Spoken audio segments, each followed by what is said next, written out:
나는 굉장히 변화가 많은 세대에 살았지요. 일제 때, 이제, 살았고, 또, 전쟁도, 일본 사람들이 일으킨 전쟁 밑에도 살았고, 또, 6.25 때 전쟁 살았고, 하여튼 전쟁도 많이 겪고, 또, 말하자면 죽을 고비도 덜어넘겼습니다. 그런데,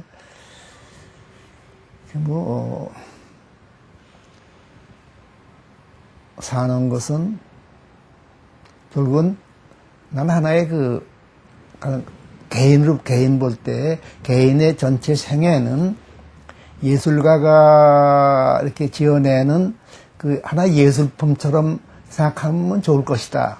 그러니까 내 생애가 전체로 볼 때 하나의 예술품 같이 괜찮은, 너무 추하지 않은 그러한 체계, 그러한 것이 되도록 살았으면 좋겠다.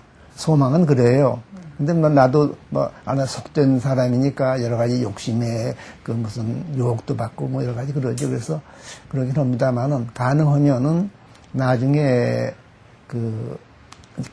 객관적으로 공정한 사람이 내 생애를 조사했을 때, 남이 볼 때, 또 자손이 볼 때 별로 부끄럽지 않은, 그런, 또 가능하면은 그 사람 그런 대로 잘 살다 갔다. 이렇게 됐으면 하는 게 소망이죠. 철학문화연구소는 제가 정년 퇴임하면서 그 다음 해에 설립을 했습니다. 취지는 철학이라는 것은 모든 사람들의 관심사지 철학 전문가들만의 관심은 아니다. 근데 지금 세계적으로 철학은 철학으로 밥 먹는 사람들을 수 있는 것처럼 돼 있단 말이에요. 이건 잘못된 것이다 생각해서 옛날 소크라테스 때는 모든 사람들이 같이 철학을 했습니다. 그래 그런 철학 전문가들과 일반 생활인들 사이에 교량을 놓자 그런 취지에서 시작한 것이 철학문화연구소고 지금 재단법인으로 되어 있습니다. 이제 10몇 년 돼서 어느 정도 좀 자리가 잡혀가고 있는데 여기서 하는 일은 크게 두 가지입니다. 하나는 철학과 현실이라는 개간지 내는 것이고 또 하나는 사랑방 철학 강좌라고 1년에 2번 춘추로 강좌를 한 번에 12번씩 그러니까 24번 강좌를 합니다. 여기 강사들은 우리나라의 최고급 그런 교수들을 우리가 모시고서 강좌를 열고 있습니다. 수필 쓰는 것하고도 지금 철학하는 것하고 결국 나는 같은 걸로 지금 생각하고 있습니다. 왜냐하면은 철학을 철학하는 사람들이 어려운 말로 자기 주장을 쓰고 말하면은 일반 사람은 이렇게 외면하게 됩니다. 그래서 일반 사람들이 접근할 수 있는 그런 언어로 자기 의견이건 또 여러 가지 남의 의견을 전하는 게 좋겠다. 그런 취지에서 시작한 것이 어떻게 하다 보니까 문학하는 사람들과 어울리게 돼서 그래서 이렇게 메시지가 없는 글도 더러 쓰긴 했습니다만은 본래 목표는 메시지가 있는 글을 좀 이렇게 감칠맛 있는 그런 표현으로 해서 사람들을 이렇게 좀 이렇게 거기에 관심을 갖게 하자 그런 취지에서 한 것인데 지금은 의도가 좀 너무 지나치게 된 것까지 됐어요. 가치에는 높은 것, 또 중간 단계, 여러 가지 가치의 체계가 있는데, 가장 높은 단계를 가장 높게 대접하고, 가장 낮은 단계를 좀 낮게 대접하고, 그 가치의 서열을 우리가 바꾸지 않고, 가치를 제대로 이렇게 대접하는 게 좋은데, 한국 사람들은, 특히 현대 한국 사람들은 가장 높은 가치를 높게 대접하지 않고, 그렇게까지 중요하지 않은 가치를 가장 높게 대접하는, 또 가장 높은 가치는 낮게 대접하는, 여기서 이제 가치 체계의 전도라 그러죠. 가치 체계의 물구나무서기. 그런 현상이 우리나라에 지금 여러 가지 혼란의 원인이 아닌가. 좀 구체적으로 말씀을 드리면은, 가장 높은 가치는, 내가 보기에는, 내면적인 가치라고 부르는데, 사람들의 인격이라든지 생명, 학문, 예술, 그리고 사랑, 우정, 이런 보통 정신적이라고 많이 말했던 것들. 근데 거기다가는 이제 건강도 넣고 생명도 넣기 때문에 정신적이란 말보다는 내면적이란 말에서 내면적 가치라고 부릅니다. 그것이 전체로 볼 때 가장 그 높은 가치의 세계를 이루고 있습니다. 그런데 그 밑에 어떤 가치들이 받침하고 있는가 하면 이제 권력이라든지 돈이라든지 향락이라든지 이런 것들이 받치고 있습니다. 물론 권력, 향락, 돈도 매우 중요한 가치이긴 하지만은 어느 편이냐 하면은 아까 말한 그 내면적 가치보다는 좀 떨어진다. 권력, 그 향락, 그 돈을 나한테 묶어서 그쪽을 외면적 가치라고 말합니다. 그래서 외면적 가치와 내면적 가치 중에 하나를 선택할 경우에는 내면적 가치 쪽을 선택해야 된다. 이런 거지만은 한국 사람의 경우에는 대부분의 경우 오히려 내면적 가치를 제쳐놓고 외면적 가치를 그쪽으로 달려가는 그런 경향이 강하지 않은가. 말은 그렇게 안 합니다. 말은 인격이 가장 중요하다. 무슨 사랑이 중요하다, 우정이 중요하다 그러지만은 실제 행동의 세계를 볼 때에는 그 반대로 그 내면적 가치를 좀 눌러두고 외면적 가치로 달려간다. 이런 것이 굉장히 여러 가지 문제를 일으킨다.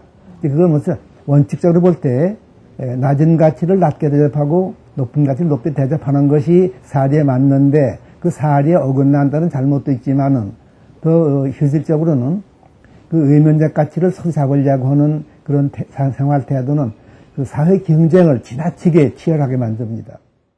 지금 실제로 사람들이 많은 사람이 추구하는 것을 중심 가치라고 말씀하신다면은 뭐 돈이 일종의 중심 가치가 됐고 그렇게 볼 수 있죠. 돈 또는 그렇게 사치스러운 생활이 중심 가치라고 말할 때 나는 아니다 하는 사람 많이 있습니다. 왜냐하면 그걸 뭐 도저히 그런 데를 갈 수가 없으니까 그냥 이렇게 낮은 그 수준의 삶에서 그냥 안 좋은 분도 계시지만은 가장 그 많은 사람들이 열심히 추구하는 우리나라뿐 아니라 지금 세계적인 추세가 그렇습니다. 그 돈 중심의 문화가 되고 있습니다. 그런데 이제 사실은 돈 중심의 돈이 중요하지 않다는 건 아니에요. 굉장히 중요합니다. 지금 그 경제력을, 우리가 경제를 무시하면 아무 일도 못 합니다. 다만 경제라는 것은 더 큰 가치를 위한 이게 하나의 수단. 근데 그친다 이거지. 경제 그 자체가 목적이 되면 안 된다 이겁니다. 근데 이것은 우선 그 나라 전체 그 정치를 맡은 사람들 자신의 철학이 바뀌어야 됩니다. 그리고 교육이 달라져야 됩니다. 사실 한국에서 가르치는 교육이라는 건 주로 남과 경쟁에서 이겨가지고서 의과 대학 들어가고 뭐 법대 들어가서 뭐 판검사 되고 그런 거 권력 아니면 돈 많이 버는 그런 교육을 하고 있거든요. 이제 그거보다는 정말 나 혼자뿐 아니라 다 같이 서로 잘 살 수 있는 길을 무언가 하는 걸 서로 잘 살 수 있는 길을 모색하는 그런 방향으로 사람들의 그 성격이 좀 바꿔져야 됩니다. 우선 그 정당이 그전보다는 민주화가 되어가고 있다. 그리고 그전보다는 훨씬 더 우선 우리나라는 지금 군사 정치가 오래 있었으니까 좀 이렇게 문민정부 무슨 하여튼 그런 정도에서 많이 좋아졌다는 건데 그리고 이제 그 국회의원들이라든지 정치하는 사람들도 점점 생각이 처음보다는 좀 많이 향상이 됐고 또 국민들도 처음에는 뭔지 모르고서 투표하는데 요즘은 그 국민들도 훨씬 정치 의식이 높아졌고 그런 의미에서 저희가 갖고 있다 이런 겁니다. 그런데 가장 무엇 때문에 정치를 하느냐? 그 정치라는 건 정권 잡기 위해서 정권 잡으면은 정권이 일종의 말하면 전리품 같이 돼서는 안 된다 이거예요. 지금 정권을 잡는 것은 그 나라 전체를 위해서 나라에 봉사하기 위해서 하나의 정권이다. 그럼 참 현대에서는 그런 말이 전혀 이렇게 아마 납득이 안 갔죠. 정권 잡기 위해서 하는 거지, 나라 잘하기 위해서 한다는 건 말이야 하지만 속으로야 뭐 어떤 나라 잘 되기 위해서 누가 정치하느냐. 그렇게 반발할 수 있을 거예요. 그러나 사실은 정치는 자기를 위해서가 아니고 자기 그 집안을 위해서가 아니라 나라 전체를 위해서 해야 됐던 걸로 그렇게 보고 있습니다. 지역 갈등은 내가 보기엔 우리나라에 그전에는 지역 갈등 별로 없었어요. 그러다가서 군사정권 서면서 이제 무슨 영남 쪽이 이렇게 많은 혜택을 명남 지정이 되면서 호남이 소외됐다. 그래서 호남에서 많은 불만을 가졌었고, 그러다 나중에 또 호남이 득세를 하니까 그 다음에 이제 다른 지역에서 또 소외당했다는 그런 그 느낌을 가졌고, 그래서 자꾸 되풀이 비슷하게 됐는데, 그 지역 갈등은 이건 정치하는 사람들이 결국은 지역 갈등을 부추겼다. 그렇게 말해도 틀리지 않을 겁니다. 그전엔 그거 없었어요. 일제 때 살 때는 우리가 일본 사람한테 물려가지고서 다 같이 어렵게 살았지만은 그때는 지역 감정이나 지역 갈등이라는 건 내가 경험하지 못했습니다.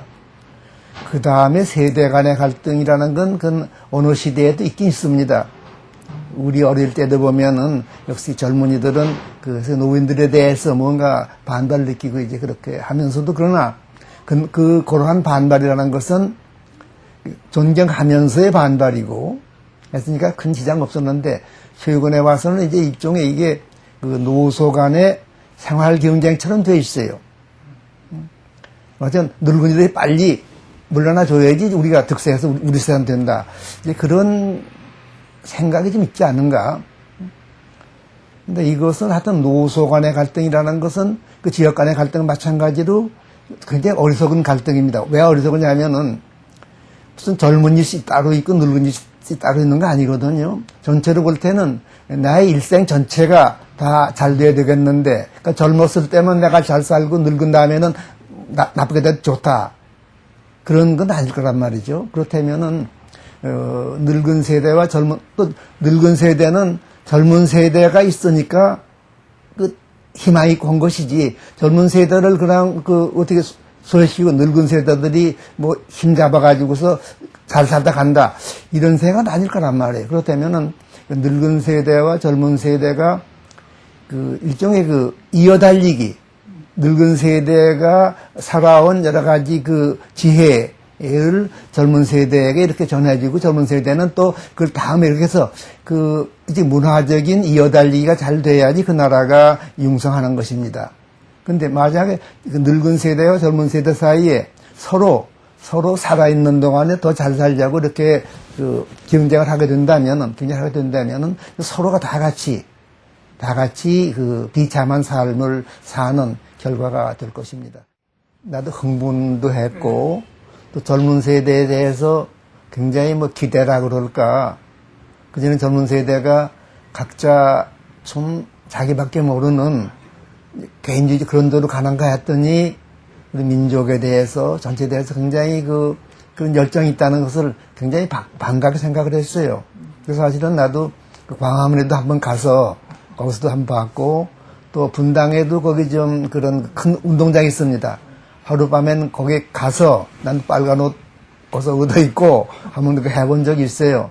근데 그렇게 했는데 나 생각하니까 그런 분위기, 그런 생각이 좀 지속이 돼야 되겠는데 좀 이럴까. 그러다가 나중에 흐지부지 되는 좀 그런 경향이 좀 있지 않은가. 그 전에 8.15 때도, 8.15이 아니라 88 올림픽 때도 그때 한참 잘했죠, 우리가. 그래서 지나가니까 그냥 또 흐지부지하게 되고. 이건 월드컵 때 어떠한 민족의식, 어떤 공동체의식 같은 것이 좀 그대로 지속이 돼서 우리나라 여러 가지 발전에 그것이 하나 원동력이 됐으면 되겠는데 아니 그렇게 되고 있지는 않다. 그래서 지금 많은 사람들이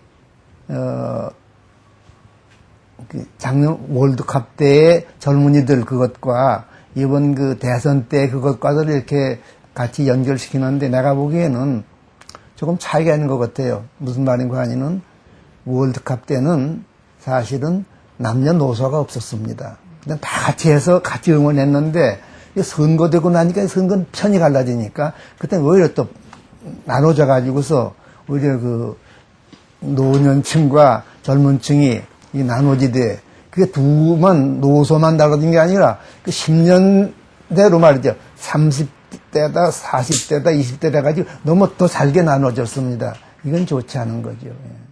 이번 선거 때 보니까 반드시 그것만은 아니다. 그 국가민족으로 대한 생각도 가만히 있다. 이제 그런 게 있는데 함부로 말하기 어렵지만은 그러나 어떤 뭐 이벤트, 뭐 월드컵이라든지 선거 때만 그럴 게 아니라 평소에도 자기뿐 아니라 남을 배려하는 문제, 또 우리 공동체를 생각하는 그러한 좀 더 좀 큰 자, 그 요것만 생각하는 작은 나만 생각하는 그런 그 소아를 위해서 할 게 아니라 대하, 우리를 위해서 하는 그러한 그 생활 태도가 바람직하다는 말을 하고 싶고, 또 하나는 한국 사람들은 대체로 감정이 이지보다 우세합니다. 그러니까 감성이 지성보다 우세한 경우가 많습니다. 나 자신도 그렇습니다. 그래서 이렇게 말도 좀 이렇게 약간 흥분하고 그러게 되는데, 사실은 바람직한 것은 감성과 지성이 잘 조화가 되어야 되는데, 어느 편이냐면은 지성 쪽이 감성을 잘 누르는, 약간은 지성이 좀 우위로 가는 그런 태도, 그런 삶의 자세가 더 좋다고 생각하는데, 우리는 뭐 젊든 늙든 간에 좀 감정이 앞서는 그러한 그 생활 태도가 좀 많지 않은가. 오히려 그 지성이 앞서는 그런 태도로 좀 바꿀 필요가 있다. 왜냐하면은 옛날에는 생활이 굉장히 단순했으니까 그 감정에 따라서 생각과 감정에 따라서 행동을 했더라도 문제가 잘 풀렸어요. 그러나 현대 우리가 봉착하는 문제는 개인의 문제든 국가의 문제는 굉장히 복잡합니다. 이 복잡한 문제는 그저 즉흥적으로 생각나는 대로 말하고 행동해서는 안 되고 좀 많이 생각한다면 깊이 생각하고 또 널리 생각한다는 건 여러 각도에서 내 입장도 그러니까 여러 각도에서 좀 생각하고 그 다음에는 논리에 맞게 바르게 생각하고 이런 그 생각을 많이 하고서 그런 생각 위에서 판단하고 그리고 사는 게 좋겠다.